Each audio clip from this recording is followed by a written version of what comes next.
Okay, we are going to work on Unit 2, Day 5. This is going to be the first page of your packet. Yeah, we're working on segmented angle addition. We're also going to do Day 6 today. Day 5 goes so quick that we can get multiple done in one day here. So that's what we're going to do. So at this moment, I'd like you to pause the video, or if the substitute is there, I'd like them to pause the video, and I'd like you to fill in the blanks on the warm-up questions. I'm zoomed in here so that you can't see the answers. So I will let you do that. And then also, one more thing, there is a mistake on the proof. It shouldn't say substitution property. It should be something else. So I'll let you cross out substitution property and fill it in with what it should be. I'll give you a couple seconds here to work on the warm-up. You can pause now. Okay, hopefully you had about 5 minutes or maybe less. Maybe it only took about 2 minutes actually to finish that. And then we're going to go through the answers right now. So you can see from the initial picture here, we've got a segment with two different parts, and those parts are labeled by their lengths. But I'm assuming, and just by looking at the picture, I'm assuming that we're going to be doing segment addition postulate somewhere in here. Where we have little segment plus other little segment equals big segment. But we'll see what this looks like here. All right, so first of all, the first step is given that AB is 50. And then, yep, that second step right there is segment addition postulate. So hopefully you had that filled in for segment addition postulate. Our third step, after we did our little segment plus our other little segment equals our big segment, we filled in what they were worth, or their values. So one of the little segments was 2x minus 2. The other little segment was 4 times x plus 1. And then the whole thing is 50. Number 3, I guess, was substitution. So we filled in those pieces. Number 4 was distributive property. We just distributed that 4 into the x plus 1. On step number 5, we simplified. They had substitution property, but I like simplify better, so I'm going to go with that. And number 6, that's subtraction property of equality. We subtracted 2 from both sides, and I don't like writing that in the proof, but I could just show you what that looked like. And they kind of did simplify in the same step there. And then the last step was division property, because we divided by 6 on both sides. Again, I don't like to show that, but I'm just showing you what we did there. We divided by 6 on both sides. So that's division property of equality. All right, let's go on to number 1. So first of all, this is a question that you'll definitely be seeing on the semester test, something similar to this. And all that this question is testing is your ability to mark your picture. So it says SQ and QR are congruent. I know how to mark my picture by using congruent symbols. I'm going to do that right now. So SQ would be right there, and QR is right there. And I showed that those two are congruent by putting their marks. It also says that Q is the midpoint of PR. Well, if Q is the midpoint of PR, that also shows me that PQ would be congruent to whatever QR was, because that's a midpoint. And so basically what that's showing me right now is that all of those little segments that I have marked are congruent. So then we can look through our options and see what we think is true. So first of all, it says 2 of SQ. So it says 2 SQ. That just means twice the length of SQ equals PR. Well, if you look at PR, that's got 2 of those marks on it anyway. So 2 of the SQs would definitely equal the length of PR. So that one is true. PQ, which is just one segment, is equal to SQ, which is this segment. That's true. Those are both one of those marks long, so that would be true. Next, we've got SQ, which is this segment right there, is equal to PR. Well, if you remember, PR is that full segment long, or that double segment long, I should say. So I don't think that those are going to be the same. It looks like PR is twice as long as SQ. So that one I won't mark. And then the last one, PQ, which is just one of those short segments again, equals QR, which is another one of those short segments. And even though it doesn't look like it on the picture, you have to assume that they are congruent because it told us that they were in the directions with midpoint. So I know that this isn't drawn to scale, but that's just kind of testing your ability to mark that picture. Let's go on to number 2. Which pairs of angles in the figure must be congruent? So first of all, we don't really have anything showing on here for markings. In fact, it kind of looks like this is a 90-degree angle, but I don't want to be fooled by that. I'm not 100% sure that that is a 90-degree angle. Nothing is telling me that it is. I don't have a marking of the 90-degree angle on the picture. It's not in the directions. So don't be tricked by this. I don't think that that is technically a 90-degree angle, and maybe it is, but we can't be sure about it. So, all right, so let's go through what we have. GXF. GXF is this angle, and CXB is this angle. Take a minute and think. Do you think that those two angles are congruent? Do you have a reason for why they are congruent? I would say that these angles are congruent, and my reasoning for that would be those are vertical angles. So those are definitely congruent. Next one, GXA. GXA is this angle right there, and EXG. EXG is this angle right here. I'm going to mark that with 2 marks because we don't know if that's necessarily congruent or not. So, and that's kind of the answer to the question. We don't know that that's congruent. Honestly, those 2 angles are a linear pair. I can actually do a better way of showing it here. If I zoom in.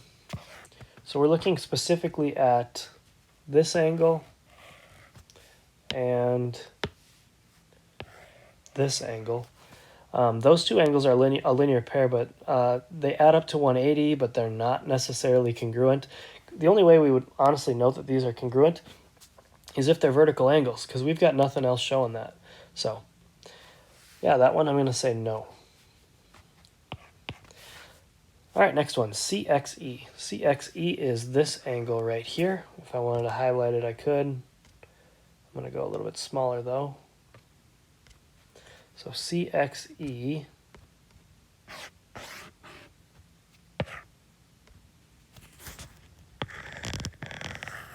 is that one. And what's my other one here? AXB. Okay, so first of all, these don't even look congruent to me. And second of all, I would have no reason to say that they are. So I'm going to say that those aren't congruent either. All right, let's move on. Number 3. Name the reason, property, definition, or definition for the following conjecture. So first of all, it says, what could prove AB minus BC equals CD minus BC? Then AB equals CD. So this is one of those like spot the difference games that we've talked about. So what's changing from here to here? Well, if I look and see, I've got minus BC on both sides on this one. That doesn't happen over here. So if I were to get rid of these, now those 2 boxes look the same, AB equals CD. So that's what's different about the boxes. And if I'm subtracting BC from both sides, that means I must have done the subtraction, I'm sorry, I must have done the addition property of equality to get rid of them, right? Because we got to figure out how we got from here to here. And so to get rid of the minus BCs, we must have added BC to both sides. So this would be the addition property of equality. And that almost tricked me too, because they're being subtracted, but it's not the subtraction property of equality, it's the addition property of equality that gets rid of them, that gets us from this step over to here. So you got to think about what's happening to get it from that step 1 to step 2. Next one, what property could prove all of this stuff? Okay, so it says if measure of B equals 100 and measure of A equals measure of A plus measure of B equals 180, then measure of A plus 100 equals 180. So I like to look at this when it has 3 steps as first of all, well, I guess I'm kind of looking at each individual one. And I'm trying to spot the difference and trying to figure out what's going on, I know that this equals 100. And then it also tells me for sure, because so these two parts over here, because before then, that's what that's basically our given. So those are what's given. And then we're going from those two, after the then, we're going to this. So if I know these two things, if I know the measure of b is 100, and then a plus b is 180, that means a plus 100 equals 180. All they're doing here is they're taking this measure of angle b, or this 100, and they're plugging it in for that b to get this over here.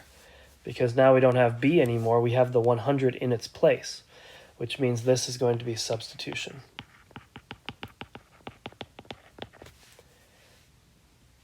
So again, I know I've got a lot of writing on here. I'll just go quick here. This and this are the exact same thing, except instead of measure of angle b, they put in 100 because in the beginning it said that b equals 100, so they could put it in there. All right, moving on to these. I think I'm going to skip these today, actually. We put these in one of the GIM kits last week. I put all these in there, so some of you got practice on them already, and for the most part, I just want to keep this video kind of short right now, so we're going to keep moving. Let's go to number 5. Given CF bisects ECD. ECD is the big one. So I'm trying to figure out the best way to draw this. So CF is bisecting, so this one right here, this angle, is congruent to this whole thing over here. So those two angles are congruent. It also says ECF is 2x plus 10, and then FCD, which is again the whole thing over here, is 3x minus 18. Find FCE. We're trying to find this actual angle. And I know on the first quiz, we did that, or I think on the first test, I did this question, and there were a lot of people that put this as the final answer, but that's not really giving me the measure. It wants the measure of FCE, so we need an angle. We need a number. So, by the way, this CG that's on here, this line right here, or this ray I should call it, seems to me like it wasn't even a part of the direction. So I would say that that's just something there to try to confuse you. You could act like that is not even a part of the question. So, yeah. Let's see. We've got two angles that we know are congruent because they're bisected. That means we can set this equal to this because we've marked that those are congruent. So 2x plus 10 equals 3x minus 18. If I subtract 2x from both sides, I'll have 10 equals x minus 18. If I add 18 to both sides, we get x equals 28. Okay, that's not what it's asking for, so we're not done with that yet. Instead, we have to take that and we have to plug it in for x because it wants ECF, or FCE is what it said. So if I plug that in, let's see if I can do this in my head here. 56 plus 10 would be 66. So measure of angle FCE equals 66, I think. You could plug that into a calculator and check to see if I got that right, but I think it's 66. All right, we're going to move right to day 6 here. We're going to talk about slopes now. And that's something that you guys should be pretty familiar with. You guys have spent a lot of time on slopes in the past. So draw a line that is a positive slope. That would be a line with a positive slope. Draw a line with a negative slope. Negative, that's a weird line. Let me try that again. A line with a negative slope would be something like that. So specifically what we're going to talk about today is parallel and perpendicular lines. Parallel lines are pretty easy. Parallel lines have the same slope. It's exactly the same. You'll know they're parallel if they have the same slope. And we've taught, or you guys have seen this before, but in the equation y equals mx plus b, m is your slope. So that's really the only thing you have to look at when you're trying to figure out if two lines have the same slope. or if they're parallel, I should say. So if lines are perpendicular, that's a little bit trickier, but it's still not too difficult. There's just two things you have to remember. First of all, it's opposite sign.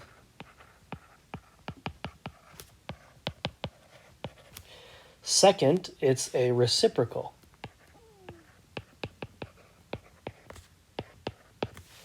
And basically what a reciprocal is, I can show you over here on the right side. Well, actually, I could just go through a couple examples. We've got examples down here. I'm actually going to start with this one. It's a little bit easier. So opposite sign is easy. It's going to be positive. Reciprocal just means we're flipping the fraction upside down. So it would be 4/3. And in this case, it would be a positive 4/3 because we also flip the sign. I'm going to go down to the bottom one over here. So instead of 1/5, we're going to make it a negative. And then we'll go 5/1. And actually, I might rewrite that because 5/1 is just 5. Okay, we can go to the first one now. So the first one, that's like a 6/1. So if I were to do the opposite reciprocal, I would need a negative, and it'd be a 1/6. And lastly, we've got 1, which is the same thing as 1/1. If I make that a negative, and then if I flip that, it's still 1/1, which is still just 1. So the opposite reciprocal of positive 1 is just a negative 1, which is kind of tough to think about, but that's the case, because when you flip 1/1, you still have 1/1. Okay, so parallel lines and perpendicular lines, I think we know this, but I'm going to go through it one more time. Parallel lines are lines that I'm just going to put never touch, because they're going in the same direction. Perpendicular lines are lines that intersect at 90-degree angles.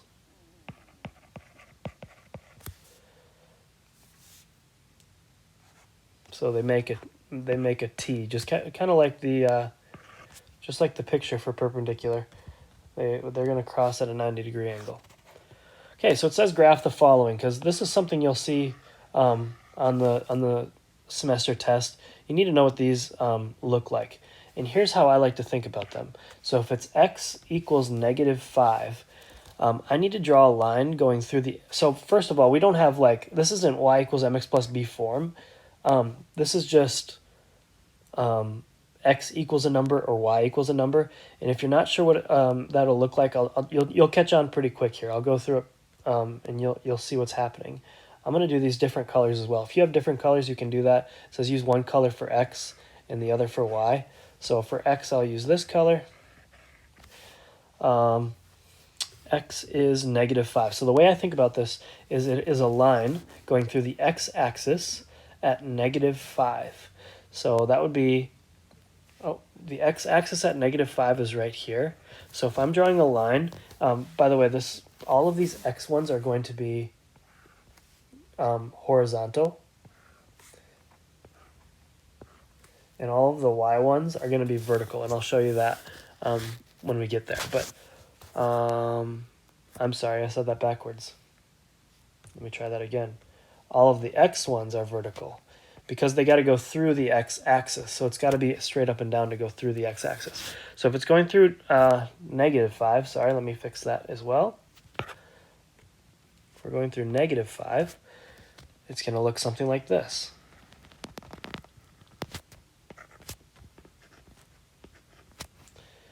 Okay, a line going through +5 would look something like this.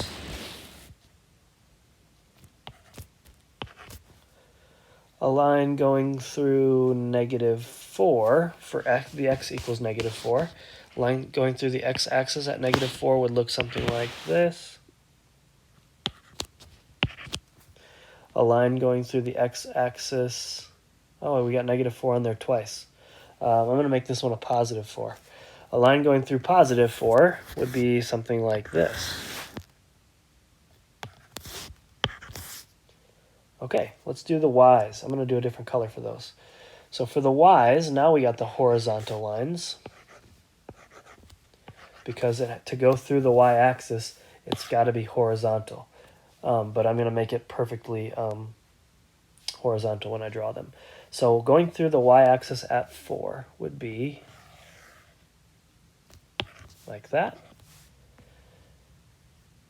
What's my next one? Y equals 3. So go through the y-axis at 3 would be something like this. Going through the y-axis at -3 would be something like this. Going through the y-axis at -4 would be like that. Okay, so that's just something you got to remember as you're going through these, which ones are horizontal and which ones are vertical. So what is the symbol you made? It looks like it's a hashtag, kind of. I don't know if that's what we're looking for, but I think that's what it looks like to me, or whatever you want to call it, the number sign. Which lines are parallel to each other? The y's are parallel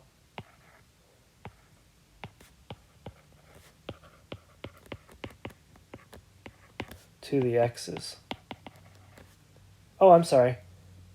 No, they're perpendicular. Sorry, the y's are all parallel to the y's. I'm going to put the parallel symbol. And then the x's are parallel to the x's. Which lines are perpendicular? There we go. That's what I was thinking of first. So the y's are perpendicular to the x's. There we go. All right, now it says identify which of the following are parallel, perpendicular, or neither. Make sure you have evidence parallel because, and it says rally coach. That was a strategy that we were going to use if I was in class, but we're just going to go right through them since I'm on a video right now. So, you know what? Instead, why don't you guys talk with the person sitting next to you or near you if you don't have a person sitting next to you, and fill in these on your own. And then I will fill them in too as you're working on that. If the substitute wants to just fast forward till the end or pause now and then fast forward to the end, I'll have them up at the end and you can just skip to that if you want.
Okay, I've got them all written out. You guys have a couple more questions left here that we're going to go through. You can pause to check your work here. I just wanted you to notice that this one was kind of a tricky one because we had x and negative x, which x isn't a slope, by the way. There's a 1 in front of the x, or in this case, it's a -1. And we talked about 1 and -1 up here as being perpendicular. Those are opposite reciprocals. So, but yeah, that should be good for those. Like these neithers here, though, those aren't reciprocals. They're opposite, but they're not. It should be 2 and 1/2, not 2 and -2. So those aren't reciprocals. Those are just opposite. And then these are some Alex questions that you're going to see. It says, what would be the slope of a line parallel to this line? Well, parallel to this line, it's pretty easy. I would just go with y equals in the same slope, x, and then you can pick whatever you want. You can pick any number, because it doesn't matter what your y-intercept is. We just only care about the slope. So I can pick 5, for example, and that was just random off the top of my head. It doesn't matter. The only thing that really matters is that, oh, and it's not even asking for an equation. I'm sorry. I thought it was asking for an equation. I guess it just wants the slope. So when you type it into Alex, all you need is the number. So 1/4 would be parallel, perpendicular would be -4. Number 2, the slope of a line parallel would be the same number, would be 2. Perpendicular would be 1/2. -1/2, sorry. We got to do opposite as well. And then consider this line. This is the tricky one. We just got done kind of talking about that. There's really a -1 in front of that x. So parallel would be -1. Perpendicular would be +1, or just 1. So you guys have 2 Alex assignments or Alex topics to work on. So you guys should have plenty